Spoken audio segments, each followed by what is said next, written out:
Familiar slogans from the Arab Spring are now echoing across Sudan. Peaceful, peaceful, they cry, their hands raised and empty of weapons. This was in the capital Khartoum, but for the last 10 days, protests have erupted across the country.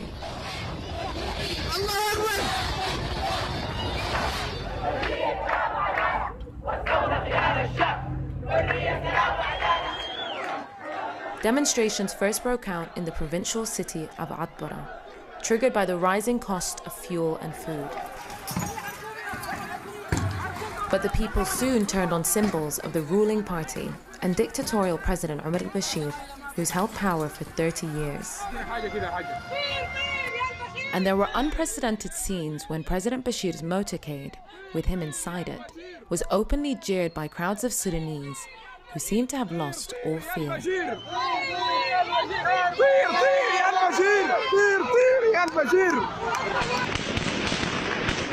The response from the state has been predictably brutal.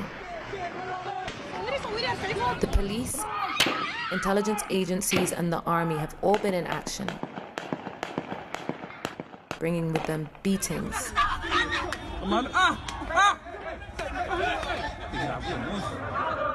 mass arrests, tear gassing,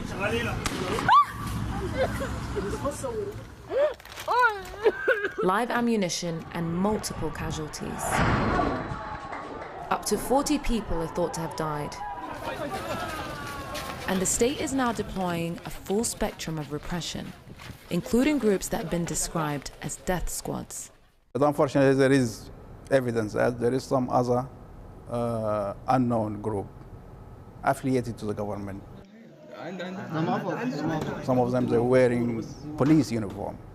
Okay? Some of them, they're wearing civilian clothes, engaged in the shooting of the protesters. Despite the forces arrayed against them, the protests haven't stopped.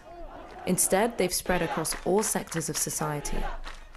These pictures show Sudanese doctors joining the rallies. President Bashir himself remained defiant. On Christmas Day, he appeared on state TV denouncing the demonstrators as foreign stooges and infidels.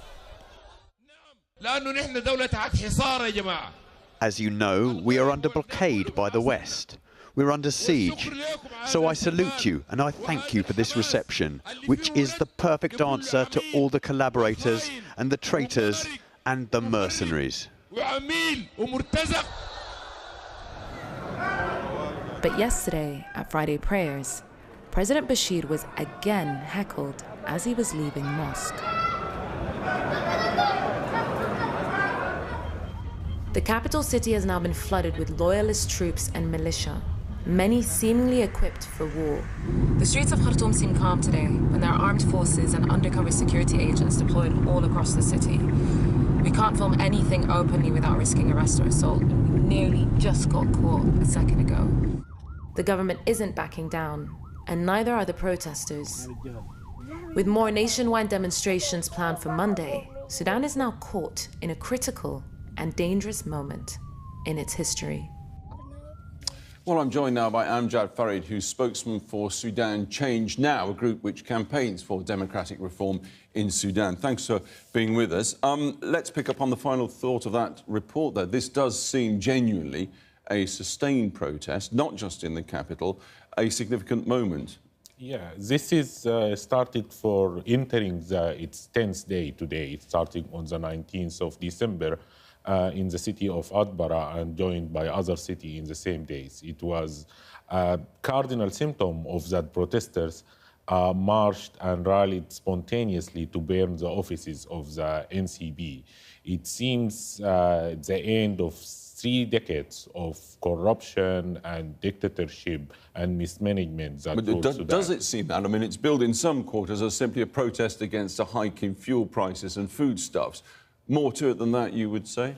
The economic crisis itself is political in nature. The grand corruption that led to the current economic fall down of Sudan is going up in the hierarchy of the ruling regime, reaching up to the brothers of Bashir and the family of the Prime Minister Mu'taz Musa. And in the last 3 decades, the lack of accountability have led to unprecedented corruption that led to this. And there was no check and balance of anything. Indeed, but yet the response on the streets that we're seeing there, the use of live ammunition, the allegations that there are hit squads, death squads roving the streets.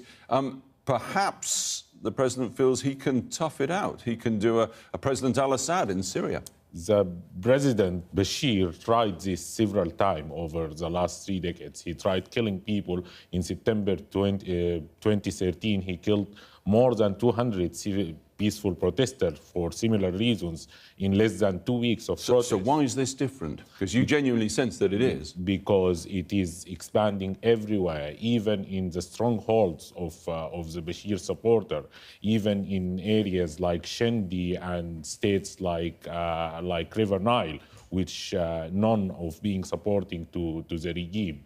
And this tells you something, that 15 states out of the 18 Sudanese states are now taking the streets for continuously for more than 10 days. And genuinely you think it's a spontaneous populist uprising rather than something that's orchestrated by political opposition? Not that there's anything wrong in a sense with that happening. The political opposition have all the right to protest against 3 decades of dictatorship, as I said.